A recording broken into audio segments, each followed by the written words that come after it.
Hey YouTubers, it's Skylar. Right now I want to do a video on what it means to be trans. I've talked to a bunch of people who identify themselves as trans, who most people wouldn't identify as trans. And it poses the question of what makes you trans enough. I know, there was actually a conversation we had on a friend of mine's Facebook page months and months and months ago when we first started talking about trans pride, because we ran into a lot of issues as to what people were considering to be trans, and who was trans and who wasn't trans, and those types of things. And I'd like to go ahead and put my input out there, because I believe in a lot of different things, and as a trans person myself, I believe it's a personal choice. But to cover the basics here, we'll go to what they call the trans umbrella, which the trans umbrella includes people who are transsexual, meaning a M to F or F to M, trans man, trans woman. You have cross-dressers, people who just enjoy wearing the clothing of the opposite gender, transvestites. Drag kings and drag queens fall under this. Masculine women, feminine men, people who are bigendered, people who are androgynous, people who are agendered, genderqueers, third and fourth gendered people, people who are gender fluid. The list can go on and on and on. It doesn't matter if you're queer, if you're straight, if you're gay, lesbian. You look into just the LGBT community, and you figure a trans person could be a butch woman or a feminine man. It's pretty much just someone who does not follow the usual binary of what people consider male and female. And I know there's a lot of people out there who believe that, just because, you're a trans man means you have to be, a man's man. And that's not true. You can be an effeminate trans man. I know a lot of trans men, who are still very feminine after their transition. Or even transitioning the opposite way, and from male to female, and being a butch woman. It's all about who you are personally. But at the same time, it's about identifying yourself as trans. Because believe me, you would not want to walk up to, a butch lesbian and call her trans, because more than likely it would end in a fist fight. Same thing with a lot of, effeminate gay men, or even, an effeminate straight man, or a metrosexual. It's not something that you can identify someone as. It's something that you have to self-identify as.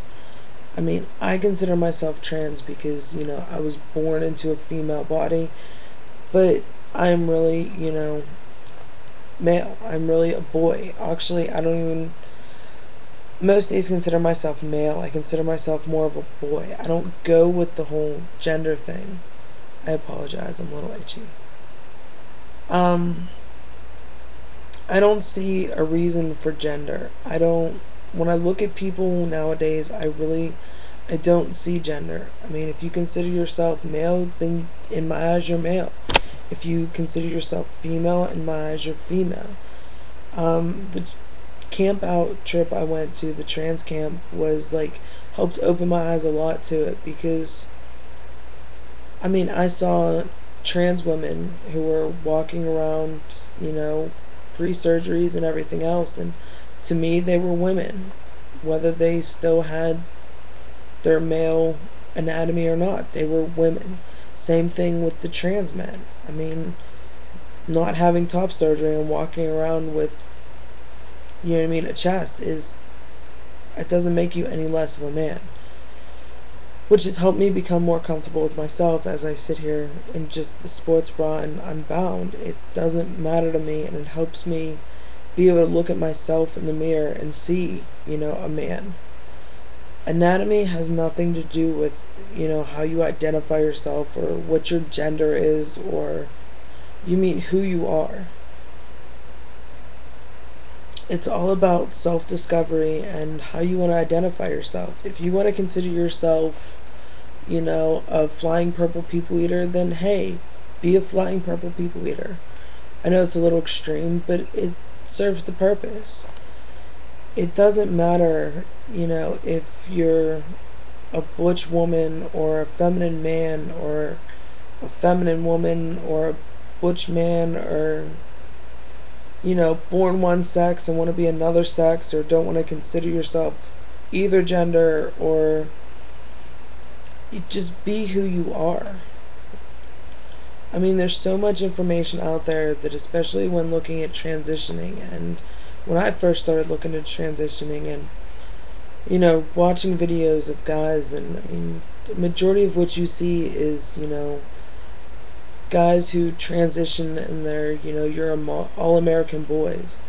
They're going to the gym and they're working out and they're very, man's men. But it took me actually going out into the community and meeting trans people in my community that I realized that probably, I'd say 80% of my friends or so, I mean, a good chunk of my friends consider themselves trans. I have friends who are trans men who don't want to go through surgeries and they don't want to do hormones, and that's perfectly okay. There's absolutely nothing wrong with that. I'm not going to tell you that just because my transition involves top surgery and testosterone that that's how you have to transition. I don't believe that. If you are male-bodied and you consider yourself female and that's all you want to do with it, hey, if that's what makes you happy, then go do it. If you're transitioning because you feel that you're male but you still have feminine tendencies, what's it matter? If you consider yourself male, then you are male. Plain and simple. Don't let people tell you that, you're not trans enough because, you consider yourself male after being female born, but you don't want to do hormones, or you don't want to dress in, masculine clothing or act masculine. It doesn't matter. It's all about who you are. Being trans is a self-discovery, and there are so many levels of it that you need to find your own and be who you feel in here, and not what people are, expect of you, and what people, will consider being trans just to, make people happy. Like, it's not worth it. It's more worth being happy with who you are inside than trying to please the people around you. If someone tells you you're not trans enough, tell them to go screw themselves, because you are who you are, and if you consider yourself trans, you're trans, plain and simple. So yeah, that's my little rant about that, because it just, like, it ticks me off sometimes when people sit there and talk about someone who's transitioning and trying to tell them that they're not trans enough, or they can't consider themselves trans, or it's complete and utter bullshit. And we need to accept each other for who we are and who we call ourselves, instead of trying to put everybody into a box, because then we're no better than the society that has been discriminating against us when we discriminate against each other. I mean, this is your community. Hold your community close and accept them. There's no reason for there to be battles between butch women and F to M's, and gay men and M to F's, and it doesn't matter. Love your community, because we're all in this battle together. We're all struggling through life. We all have challenges we have to go through and overcome. So if someone comes out to you as trans, be accepting of it. It may be hard to, help them through that transition, but just love them for who they are. And, if they're happy, that's all that should matter. in anything in life. So, yeah, there's my rant, and I'm gonna keep rambling if I don't, stop the video now. So, that's my spiel. Peace.